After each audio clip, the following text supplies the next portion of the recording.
नमस्कार दोस्तों, कैसे हैं आप लोग। तो भारत में एक नए लेबर कोड के बारे में विचार किया जा रहा है, यानी कि एक नया श्रम कानून लागू करने पर विचार चल रहा है। ये श्रम कानून कब से लागू होगा इसके बारे में तो अभी निश्चित रूप से कुछ कहा नहीं जा सकता है, लेकिन देर सवेर ये कानून बनेगा जरूर और लागू जरूर होगा। तो इस कानून के अंतर्गत क्या क्या होना है, देखो फ्रेंड्स, इसमें अभी तक क्या होता है, भारत में अगर आप जॉब करते हैं तो पर डे 8 आवर आपकी ड्यूटी लगाई जाती है। मतलब प्रतिदिन आपको कम से कम 8 घंटे काम करने पड़ते हैं। तो जो वीकेंड ऑफ मिलता है वो 1 दिन का मिलता है। कुछ प्राइवेट सेक्टर्स हैं जहाँ पर वीकेंड ऑफ आपको 2 दिन का दिया जाता है, लेकिन वहाँ पर जो वर्किंग आवर है वो ज़्यादा होती है। तो यहाँ पर जो नया श्रम कानून बनाने जा रहे हैं उसमें ये विचार चल रहा है कि एक सप्ताह में आपको 48 आवर 48 घंटे काम करना पड़ेगा। अगर आप चाहें तो 12-12 घंटे काम करके आप 4 दिनों में अपने जो 48 आवर है उसको कंप्लीट कर लें, और उसके बाद 3 दिन आप ऑफ ले सकते हैं। मतलब 3 दिन आपकी छुट्टी मान ली जाएगी कि फिर 3 दिन आप घर पर रहिए। तो यहाँ पर कुल मिलाकर कर्मचारी को हफ्ते में 48 घंटे काम करना होगा। साथ ही लंबी छुट्टी लेने के लिए 240 जगह अभी क्या प्रावधान है कि अगर आपको एक लंबी छुट्टी चाहिए तो 365 दिनों में कम से कम 240 दिन आपको जो है काम करना पड़ता है। तो उसकी जगह अगर न्यू लेबर कोड लागू होता है, नया श्रम कानून, तो आप 180 दिन काम करके एक लंबी छुट्टी ले पाएंगे।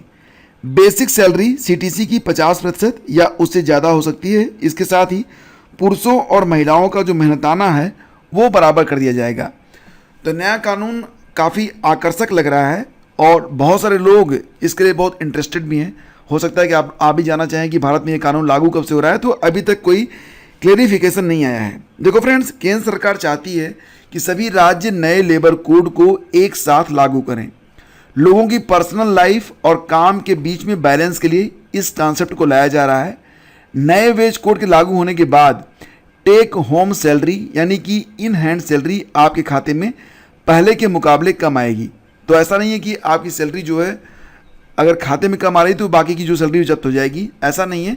यहाँ पर बेसिकली क्या है कि जो आपकी जो सैलरी में जो कटौती होगी वो आपके पीएफ में जमा कर दी जाएगी। तो थोड़ा सा मैं आपको डिटेल में बताता हूँ यहाँ पर कि देश में नए लेबर कोड को लागू करने की तैयारी में केंद्र सरकार जुटी हुई है। सरकार नौकरी पेशा लोगों की वर्किंग लाइफ में बदलाव के लिए नए नियम को लागू करने की तैयारी में है।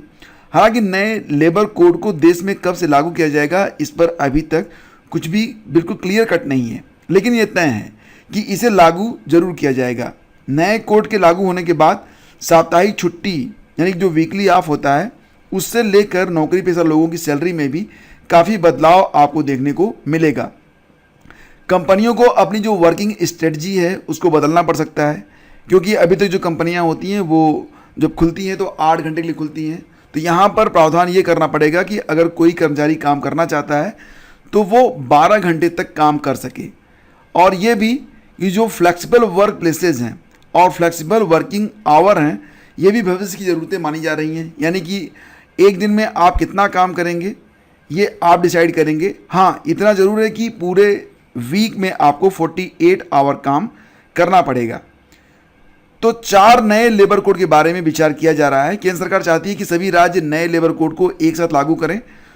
तो इसके लिए जो 4 नए लेबर कोड हैं उसमें एक तो होगा new labour code wage, WAGE wage. दूसरा है सोशल सिक्योरिटी, तीसरा है इंडस्ट्रियल रिलेशंस और चौथा है ऑक्यूपेशनल सेफ्टी। ठीक है। और नए लेबर कोड के लागू होने के बाद जो सबसे ज़्यादा बदलाव होने वाला है वो है 3 दिन का वीकली ऑफ। नए लेबर कोड में 3 दिन छुट्टी और 4 दिन काम का प्रावधान है। हालांकि काम के घंटे में इजाफा होगा और आपको जो है प्रतिदिन 12 घंटे काम करना पड़ सकता है अगर आप 3 दिन का ऑफ चाहते हैं तो। इसके अलावा छुट्टियों को लेकर भी बड़ा बदलाव होगा। पहले किसी भी संस्थान में लंबी अवधि की छुट्टी के लिए साल में कम से कम 240 दिन काम करना होता था, लेकिन नए लेबर कोड के तहत आप 180 दिन काम करें तो आपको लंबी छुट्टी मिल सकती है।